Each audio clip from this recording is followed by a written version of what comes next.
Hola, buenas noches. El mes de agosto estamos atravesándolo entero. Bienvenidos a la Noche de Arjona en esta semana que arrancamos del 10 al 16 de agosto.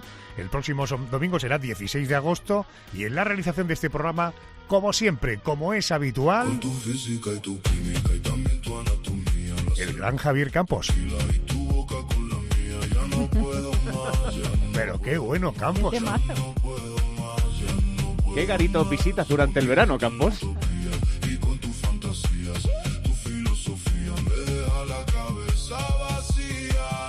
Ya no puedo más, ya no puedo más. Yo quiero estar contigo. Qué bueno, gracias por el regalo. Por cierto, vamos a anticiparte de manera muy resumida parte del contenido del programa de esta noche, arrancando como siempre con la enciclopedia oculta, su abanderada, la representante de Guillermo Díaz es Mónica García. Muy buenas noches. Hola, Adolfo, buenas noches. Pues hoy en la Enciclopedia Oculta te vamos a hablar de finales, desde el hundimiento del Titanic a la caída del Tercer Reich o la llegada de los europeos a América. Enseguida vamos a hacer un recorrido por momentos en los que la gente seguía con su vida cotidiana, mientras sin saberlo su mundo estaba a punto de desaparecer y otro empezaba a nacer. 1, 2, 3. Los compañeros de los servicios informativos, como siempre, fieles a su cita en las horas en punto. Nos contarán noticias a las 2:01 en Canarias. Y después, en nuestro monográfico, querida Yolanda Guirado, hoy Paco González, Juanma Castaño, Manolo Lama, todos los compañeros de deportes, seguro que van a disfrutar con el monográfico. Buenas noches. Buenas noches, Adolfo. Pues sí, porque vamos a hablar de grandes alianzas deportivas, de patrocinios que son ya leyenda, como Nike y Michael Jordan. Air Jordan Retro 8. Pero no es el único, porque la alianza, por ejemplo, de Tiger Woods y Nike duró 27 años. El golfista ganó 500 millones de euros en este tiempo. De grandes patrocinios deportivos hablamos en el monográfico de esta noche. Y querido Pedro González, hoy nos acompaña toda una premio Pulitzer. Efectivamente, buenas noches, Adolfo, periodista que formó parte y por eso ganó el premio del equipo galardonado con este premio por la investigación de los papeles de Panamá. Pero fíjate, después de alcanzar uno de los mayores reconocimientos del periodismo internacional, vivió un colapso físico y emocional que la llevó a replantearse su manera de vivir y de trabajar. Se llama Marc Cabra y hoy estará aquí en la Noche de Arjona. Escucha, los papeles de Panamá no son el ticket que te dan cuando compras unos Panamá Jack. Ahora después te cuento lo de los No, papeles. cuando te compra un sombrero Panamá. El Memorias del programa es Andrés Atienza. Muy buenas noches. ¿Qué tal, Arjona? Oye, en agosto del año pasado, en una semana como esta, también ocurrían cosas. A lo mejor los oyentes no las recuerdan, pero para eso estamos aquí, para en la última parte del programa, echar un vistacito atrás y decirles, esto pasaba una semana como esta, pero de 2025. Nuestra misión, nuestro objetivo, pues poner a prueba la percepción del paso del tiempo en nuestros oyentes. ¿Tendrán la sensación de que el último año ha pasado rápido o ha pasado lento? Aquí empieza la noche. Versión verano de Arjona. Muy buenas noches, señoras y señores. Feliz año nuevo. Ojalá que este año que estamos comenzando ahora sea por lo menos un poquito mejor que el anterior.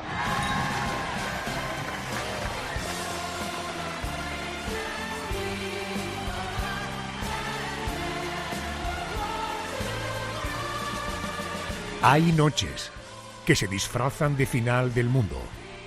Nochevieja es una de ellas. Contamos atrás, miramos al reloj como si estuviéramos en la cabina de un cohete.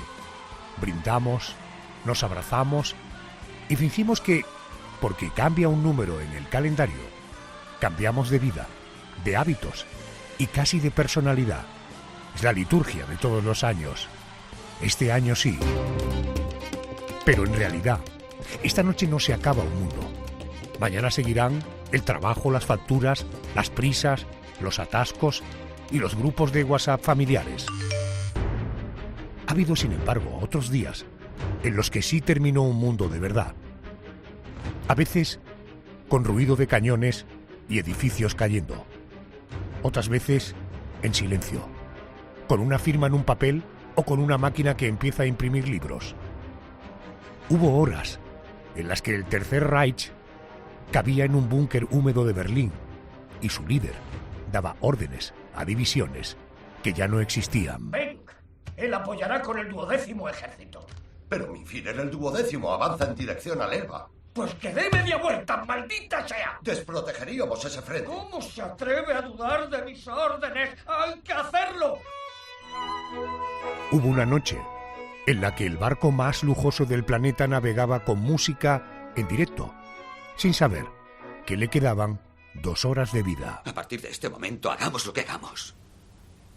El Titanic se irá a pique. Hubo un verano en el que Europa bailaba valses a las puertas de la peor guerra de su historia.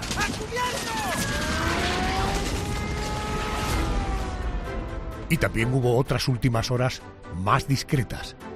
El día en que un emperador romano tuvo una visión con una cruz y el imperio dejó de ser oficialmente pagano para empezar a ser cristiano. Los meses en que unos tipos con tornillos, plomo y tinta pusieron en marcha la imprenta de tipos móviles y con ello firmaron el acta de defunción del monopolio del manuscrito. Los años en los que un puñado de ordenadores conectados empezó a borrar fronteras y a despedir poco a poco al mundo analógico que tardaba semanas en responder una carta. O la mañana en la que unos barcos españoles aparecieron frente a las costas de México y sin saberlo, para millones de personas sonaron las últimas horas de un mundo que llevaba siglos funcionando sin Europa. Saludos de parte de mi rey, Carlos, señor de Castilla. Las plumas, la comida, las mujeres, todo eso está muy bien. Pero queremos más de esto. Dile que solo queremos el oro. Esas son las últimas horas que nos interesan esta noche. Momentos en los que casi nadie se enteraba de que estaban viviendo el final de algo enorme. La gente desayunaba, hacía planes, regañaba a los niños o iba de compras. Y desde aquí, desde el futuro, miramos a esas gentes del pasado y tenemos que contener las ganas de gritarles: no lo sabes, pero tu mundo se acaba. Batallas, misterio, investigación, historia, hechos insólitos, ocultismo, literatura, mitos y leyendas. La enciclopedia oculta.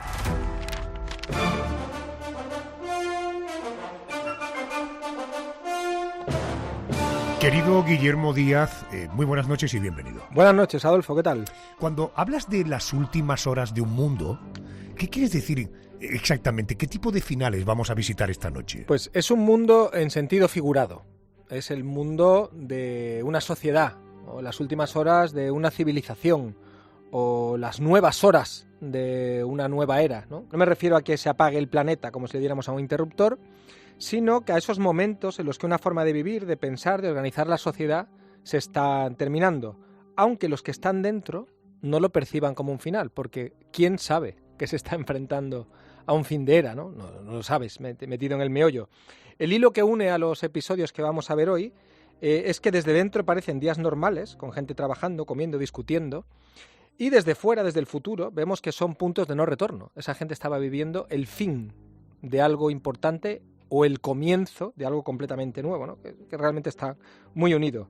Unos que fueron más ruidosos, otros más silenciosos, unos trágicos, otros fascinantes, pero todos con algo en común. Después de ellos, el mundo de esas personas no volvió a ser el mismo. Vamos con uno de ellos que probablemente sea muy reconocible. El generalato está formado por un puñado de inútiles, de infames, de malditos cobardes, de despreciables. Mi Führer, esos hombres han derramado su sangre. ¡Es lo que son! ¡Unos cobardes! ¡Unos traidores! ¡Unos fracasados!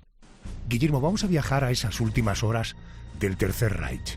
¿Qué estaba pasando en el búnker de Berlín cuando ese mundo se vino absolutamente abajo? Pues mira, el final del Tercer Reich, con Hitler encerrado en el búnker con sus pocos leales ya y fantaseando con divisiones y ejércitos que ya no tenía, ¿no? Una imagen muy icónica que todo el mundo reconoce, realmente es la caricatura siniestra de un régimen que se había pasado años exhibiendo poder.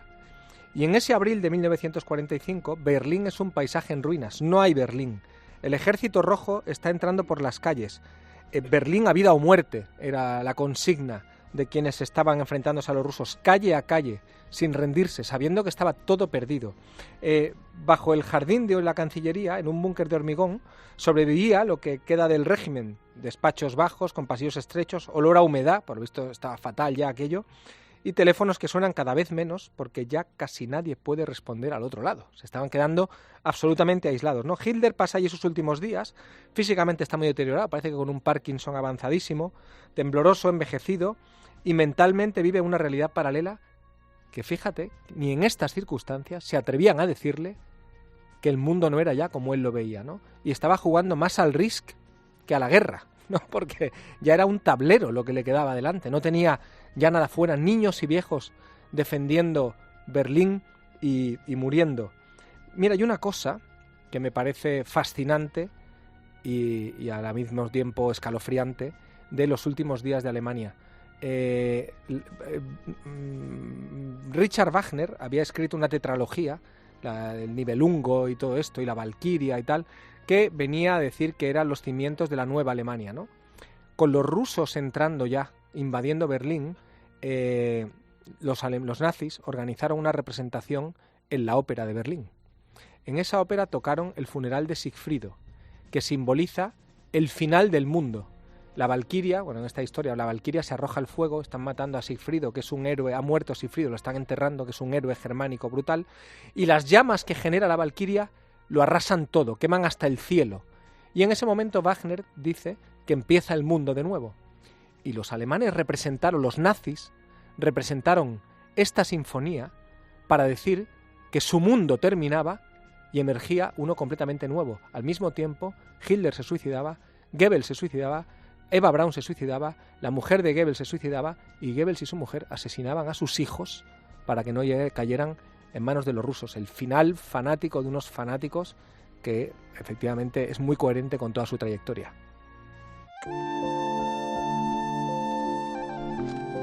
Guillermo, ¿por qué las últimas horas del Titanic se han convertido en una especie de símbolo del final de una época? Pues sí, porque el Titanic, más que un barco, era la metáfora de una mentalidad. Esa noche del 14 al 15 de abril de 1912, el océano estaba en una calma casi antinatural. El cielo estaba despejado y un frío intensísimo, ¿no? Y en el interior del barco todo era comodidad y seguridad. En primera clase pues había los trajes, las cenas abundantes, la música en directo.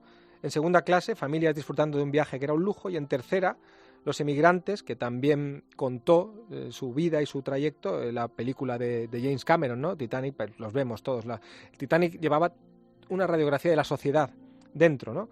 Y el choque con el iceberg no es espectacular. No hay una explosión, no salta todo por los aires, es una raspadura en un casco, un ruido extraño y un leve temblor.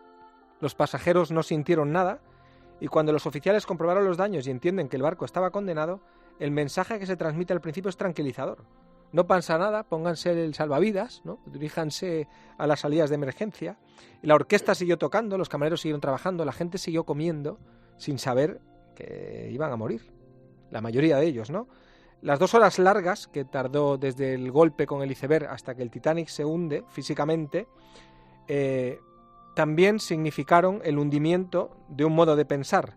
La idea de que la técnica y el dinero podían con todo, de que los ingenieros habían construido algo insumergible, como llegaron a afirmar de este barco, y la tragedia muestra los límites de esa soberbia.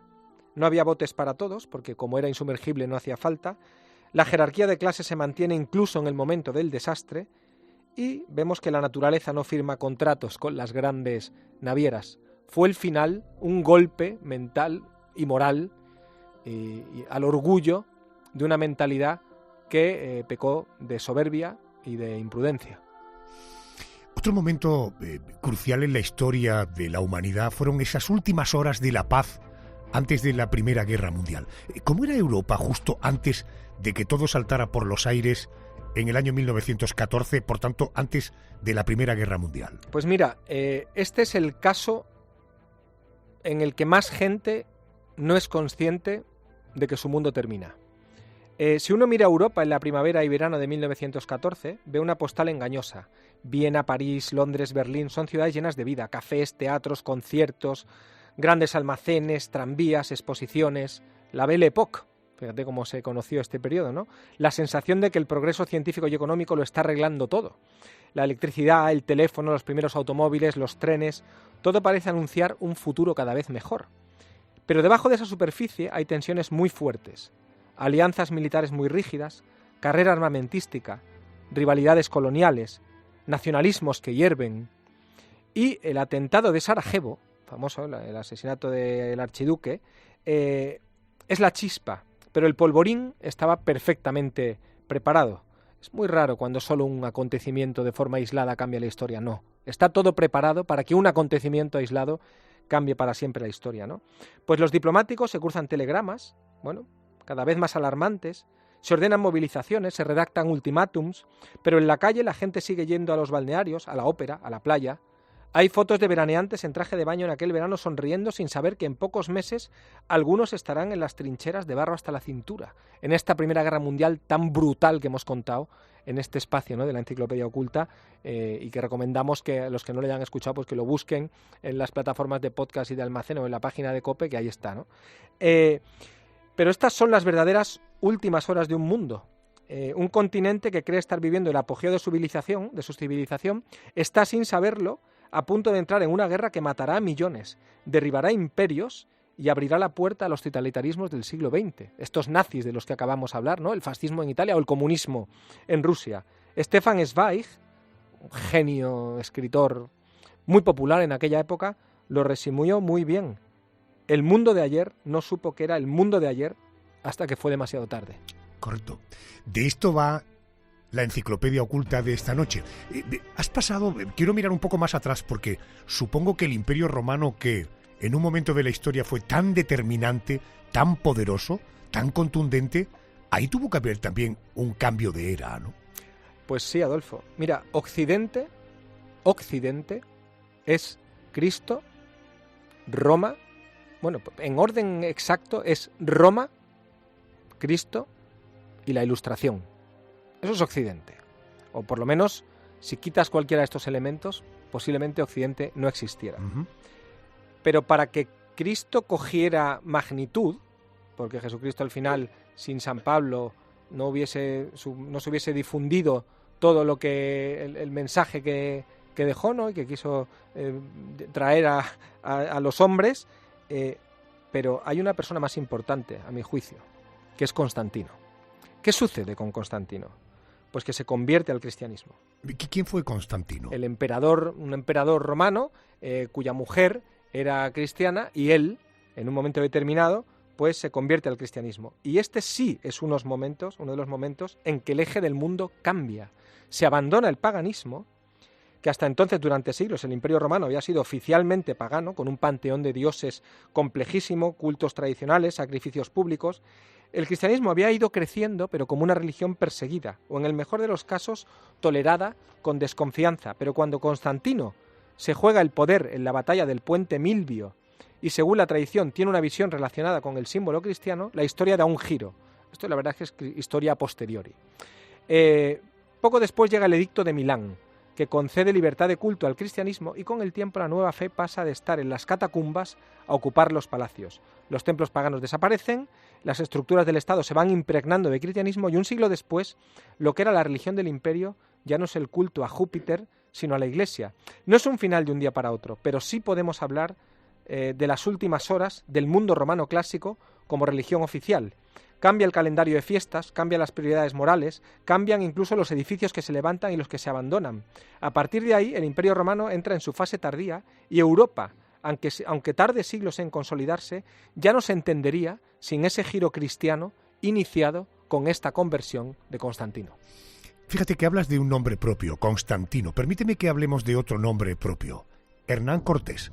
¿En qué sentido la llegada de Cortés a México fueron las últimas horas de un mundo y el comienzo de otro? Pues mira, la hazaña de Hernán Cortés es de esas que sí cambian el mundo para siempre. El ímpetu de un hombre y de sus acompañantes sí cambian el mundo para siempre. Hernán Cortés solo puede ser comparable a personajes de la talla de Julio César o de Alejandro Magno, habiendo dejado a Alejandro Magno bastante menos legado que Cortés. Mira, cuando Cortés llega a México, a las costas de México en 1519, en el Valle de México hay un imperio el imperio azteca, y la llegada de Cortés y sus hombres introduce un elemento absolutamente nuevo, ¿no? Armas, caballos, acero y tal, y muy pocos vencen a muchos, derrumban lo que era un imperio, gracias a la táctica, a la tecnología, y nadie pensaba que el imperio azteca podía caer así. Por cierto, quienes derrumban a los aztecas, los mayores efectivos que hay en el bando de Cortés son tachaltecas, no son españoles. Son paisanos, son exacto, lugareños. Son paisanos, exacto, es un golpe interior, liderados por un agente externo, ¿vale? Pero lo derrumban los suyos con la guía y el ímpetu de los soldados españoles en este caso, ¿no? Si hablamos de las últimas horas de un mundo, podemos imaginar los días previos a la caída de Tenochtitlán, una ciudad sitiada, el agua cortada, el hambre, la enfermedad y al mismo tiempo la conciencia de que no se está jugando solo una guerra más, sino algo irrepetible. Para los habitantes de aquel valle, el mundo que conocían desde generaciones se acababa, pero los recién llegados estaban empezando otro, mestizo, violento, sobre todo al principio, y nuevo. Es un final traumático y un inicio igualmente brutal, pero es sin duda el cambio de una era, porque además, Adolfo, cambia el mundo para siempre, porque México se llamó Nueva España y emergía la mayor potencia del mundo durante un par de siglos, que iba a ser España, iba a cambiar el orbe para siempre y la historia para siempre. Y si no, que piensen nuestros oyentes qué idioma se habla en Sudamérica, por ejemplo. Y Centroamérica, perdón, que México es Mesoamérica. No te quiero pedir datos, aunque es absolutamente relevante la llegada de la imprenta de Gutenberg, que sin duda ahí podemos hablar del final de una época.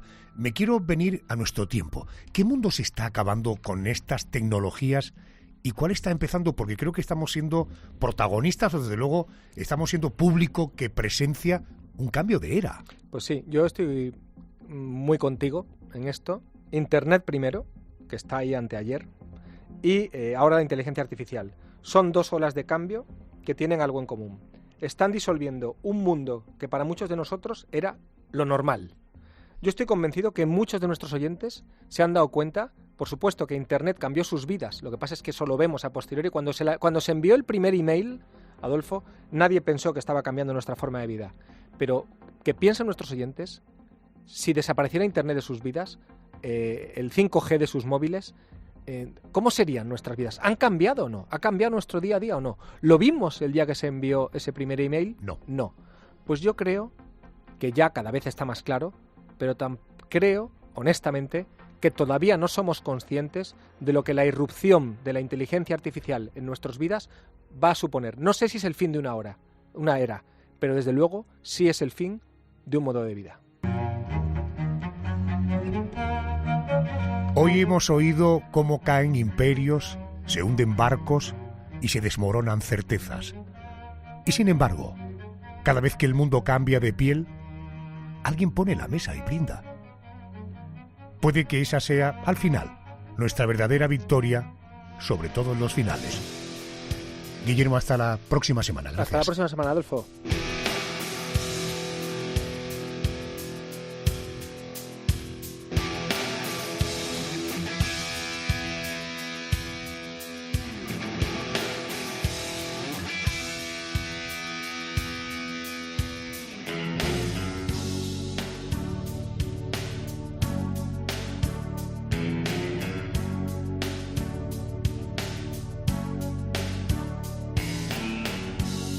Son humanas situaciones, los momentos de los dos, la distancia, las pasiones, encontrar una razón.